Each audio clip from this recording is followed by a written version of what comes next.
جو آدمی سمجھ لینا اللہ میرا رب ہے اور میرے حق میں جو کرے گا بہتر ہی کرے گا، وہ آزاد ہو گیا. وہ آزاد جین جان دا کچھ وسال نہیں ہوں، جان یار نو دے تے شاد ہو جا.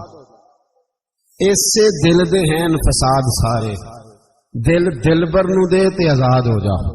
تے جے او رکھے آباد تے رو وسدا تے جدوں کرے برباد برباد ہو جا. وزن نہیں بنتا شعر کا، لیکن میں کئی دفعہ کہا کرتا ہوں جے او رکھے آباد تے رو وسدا جدوں کرے برباد تے چپ کر کے برباد ہو جا. اس میں لقمہ نہ دے، بحث نہ کر، یہ بھی نہ کہہ دیکھو جی میں نے کتنی، نہ چپ کر کے برباد ہو جا، بس ختم. اور ایک شاعر نے بڑی زبردست بات کہی تھی، نے کمال کر دیا. شعر سمجھ میں آ گیا تب بھی ٹھیک ہے، نام بھی آیا تو شعر پھر بھی بڑا ٹھیک ہے، شعر پھر بھی بڑا ٹھیک ہے. اس نے کہا تھا تو اگر عشق میں برباد نہیں ہو سکتا تو جا پھر تجھے کوئی سبق یاد نہیں ہو سکتا، پھر تو ناکام ہے زندگی میں، پھر تو الف بے بھی نہیں یاد ہوگا. تو اگر عشق میں برباد نہیں ہو سکتا تو جا، پھر تجھے کوئی سبق یاد نہیں ہو سکتا، پھر تو فارغ ہے. تو عزیزو یاد رکھو، صبر، حوصلہ، دانائی یہ آپ کو بڑا کرے گی. میرے رسول پاک صلی اللہ تعالی علیہ وسلم کو اللہ نے سمندروں سے بڑا حوصلہ عطا فرمایا، سمندروں سے بڑا. سمندروں سے بڑا مشکل ہوتا ہے بیٹی کے قاتل سے صلح کرنا، بڑا مشکل ہوتا ہے، بڑا مشکل ہوتا ہے کانٹے بچھانے والوں کے رستوں میں پھول بچھانا. اور بھائی یہ بڑا ہی مشکل ہے، بڑا بڑا. جنہوں نے پتھر برسائے ہوں، مکے سے نکالا ہو، ان کے گلے میں پھولوں کے ہار ڈالنا. پر سلام اس پر کہ جس نے دشمنوں کو بھی قبائیں دی، سلام اس پر کہ جس نے گالیاں سن کر دعائیں دی. تو حضور نے حلم کا مظاہرہ کیا، تدبر، صبر ایک تدبیر ہے. یہ آپ کو سیانا کر دے. جو اللہ نے آپ کو دیا اس پہ راضی رہے، صبر کریں. میرے رسول پاک علیہ السلام کا حوصلہ دیکھو. حضور کعبے کا بھی کعبہ، حضور مالک، حرم کے مالک مطلق، جن کے صدقے اللہ نے کعبہ کو بیت اللہ بنایا. حاجیو آؤ شہنشاہ کا روضہ دیکھو. کعبہ تو دیکھ چکے، اب کعبے کا بھی کعبہ دیکھو. عثمان بن طلحہ کعبے کی چابی ان کے پاس ہوتی تھی.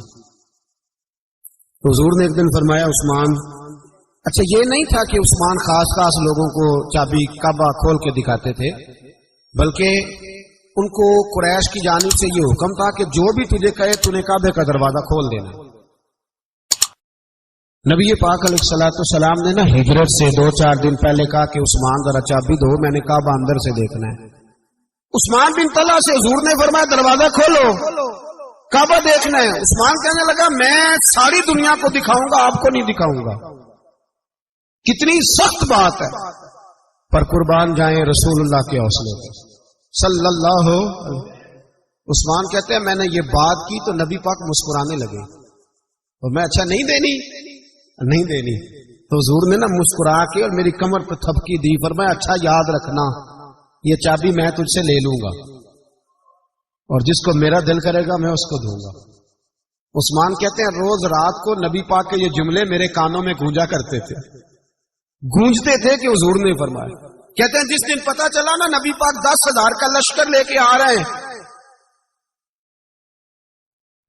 تو ابو سفیان میٹنگیں کر رہے تھے، مکے کے سارے سردار تیاری کر رہے تھے، اور میرے کانوں میں ایک ہی لفظ تھا کہ حضور نے فرمایا میں چابی لے لوں گا، پھر جس کو میں چاہوں گا اسے دوں گا.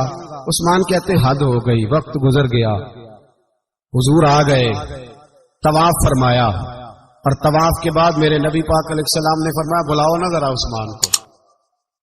عثمان کہتے ہیں میں چابی لے کے آیا تو دوسرا جملہ کوئی نہیں کہا، عثمان کو بلاؤ. عثمان آئے تو عثمان کہتے ہیں میں نے چابی دی تو میں تیار تھا کہ اب میری بات ہوگی اور رسوائی ہوگی.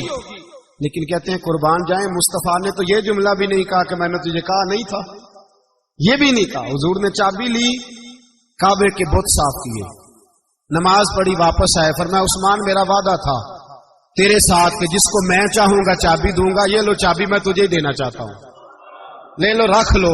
عثمان کہتے ہیں وہ چابی نہیں میرے طرف آ رہی تھی، میری طرف ایمان آ رہا تھا. وہ چابی نہیں آ رہی، ایمان آ رہا تھا میری جانب. کہتے ہیں میرے ہاتھوں میں چابی آئی اور میری زبان پہ کلمہ توحید جاری ہو گیا. بھائی تدبر، حوصلہ، صبر، رضا. ہمیں تو ٹائم بھی نہیں گزارنا آتا. گھر کا ماحول، گھر کے اندر رہ کے لوگ دکھی ہیں، اس لیے کہ ہماری طبیعتوں میں حوصلہ نہیں. ایک منٹ کے لیے نہیں، ایک سیکنڈ کے لیے بھی ہم یہ برداشت نہیں کرتے کہ چلو تھوڑا انتظار کریں، وقت کو دیکھیں، موقع کو دیکھیں. میرے نبی پاک علیہ الصلوۃ والسلام پہ اتنی مصیبتیں آئیں کہ پہاڑ پہ آتی تو وہ ریزہ ریزہ ہو جاتا، لیکن کسی مقام پر بھی حضور علیہ الصلوۃ والسلام شکوہ کرتے نظر نہیں آتے. ہم غریبی کا رونا روتے ہیں، ہر چوتھا آدمی کہتا ہے بڑا غریب ہوں، لیکن میرے نبی پاک علیہ الصلوۃ والسلام نے چوتھے دن کھجور کھائی، سرکہ کھایا ہے اور موٹے بان کی چارپائی پہ آرام کیا. حضرت عمر نے کہا حضور کتنی تکلیف ہے؟ فرمایا عمر کوئی تکلیف نہیں، تھوڑا سا تو وقت ہے، جنت میں جائیں گے، ساری نعمتیں اللہ نے ہمارے لیے تیار کی ہوئی. راضی بالرضا، راضی بالرضا، کوئی کسی قسم کا مسئلہ نہیں. ہمیں آزمائشیں آتی ہیں، تکلیفیں آتی ہیں، بیماریاں آتی ہیں، لوگ چھوٹی چھوٹی بات پر پریشان ہو جاتے ہیں، ذرا ذرا سی بات پر شکوہ کرتے ہیں. میرے رسول پاک علیہ السلام نے فرمایا جب میرا رب کسی کو بیمار کرتا ہے تو 2 فرشتوں کو بھیجتا ہے، جاؤ میرے بندے کی تیمارداری کر کے آؤ. اللہ اکبر، خود رب بھیجتا ہے، جاؤ میرے بندے کی. تو مجھے بتائیے جب اللہ بھیجے تو پھر تندرست خوش نصیب ہوا کہ بیمار؟ جی تندرست پھر خوش نصیب کون ہوا؟ میرے نبی پاک صلی اللہ علیہ وسلم نے فرمایا رب 2 فرشتے بھیجتا ہے، فرماتا ہے پتہ کر کے آؤ میرے بندے کا اس کا کیا حال ہے. حالانکہ اللہ سارا ہی جانتا ہے.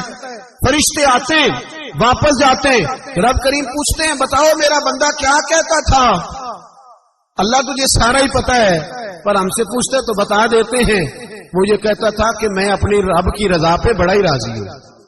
وہ تیری حمد کر رہا تھا، تیری تعریف کر رہا تھا، تیرا شکر کر رہا تھا، تیرے لیے کلمات حمد بیان کر رہا تھا. تو میرے نبی پاک علیہ السلام فرماتے ہیں، اللہ فرشتوں سے فرماتا ہے سنو پھر اگر میں اپنے بندے کو اس بیماری میں شفا دوں گا تو اس تندرستی سے زیادہ اچھی تندرستی دوں گا جو پہلے اسے عطا کی ہوئی، پہلے سے اچھی صحت دوں گا. اور اگر اسے اس بیماری میں موت دوں گا تو پھر مرتے ہی اس کے لیے میں جنت کا فیصلہ فرما دوں گا. بھائی جب تو راضی بالرضا رہتا ہے. حضرت یونس علی نبینا علیہ الصلوۃ والسلام نے ایک دن حضرت جبریل امین ملنے آئے تو جناب یونس علیہ السلام کہنے لگے اے جبریل، اللہ کے نیک بندوں میں جو اللہ کو اس وقت سب سے زیادہ پسند ہے نبیوں کے بعد، جو کرنا بات کا جو سب سے زیادہ اللہ کو پسند ہے نبیوں کے بعد ولیوں میں، اور سب سے زیادہ اللہ جس کو اللہ کی بارگاہ میں عبادت گزار لکھا جاتا ہے، میری اس بندے سے ملاقات کراؤ. تو حضرت جبریل نے جناب یونس علیہ السلام کو ساتھ لیا تو ایک شخص کے پاس پہنچے جو آنکھوں سے اندھا تھا، دونوں ہاتھ اس کے سلامت نہیں تھے اور پورے جسم میں پیپ جاری تھی، ریشہ تھا. جب جا کے السلام علیکم کہا نا حضرت یونس نے، اس نے وعلیکم السلام کے بعد پہلا لفظ پتہ کیا کہا؟ اس نے کہا یا اللہ تیرا شکر ہے، یا اللہ تیرا، آپ بھی ادا کریں اللہ کا شکر، یا اللہ تیرا، اللہ تیرا شکر ہے. حضرت یونس علیہ السلام کہنے لگے تو شروع سے اس طرح کا ہے، نابینا بھی اور ہاتھوں سے معذور بھی اور سارا جسم شروع سے. تو بڑے ہی خوبصورت لفظ اس بیمار نے کہے، کہنے لگے نہیں حضور میں بالکل ٹھیک ٹھاک تھا، جب تک میرے رب نے چاہا کہ یہ دنیا کو دیکھے تو تب تک اس نے مجھے آنکھیں دی، اور جب اس نے چاہا کہ اب اس کا دیکھنا بہتر نہیں تو اس نے واپس لے لی. تو یا اللہ تیرا شکر ہے، اللہ تیرا شکر ہے. پھر کہا جب تک اس نے چاہا کہ میرے ہاتھ رہے تب تک رہے، جب اس نے چاہا کہ میرے لیے بہتر نہیں تو اس نے لے لیے، تو یا اللہ تیرا شکر ہے. جب تک اس نے چاہا کہ میرا جسم صحیح و سلامت رہے تو رہا، اور جب اس نے چاہا کہ میرے لیے بہتر نہیں تو مجھے بیمار کر دیا، تو یا اللہ تیرا شکر ہے. تو حضرت یونس علیہ السلام کہنے لگے جبریل واقعہ یہ اللہ کا سب سے زیادہ شکر گزار بندہ ہے، سب سے زیادہ عبادت گزار بندہ ہے، سب سے زیادہ. میرے نبی پاک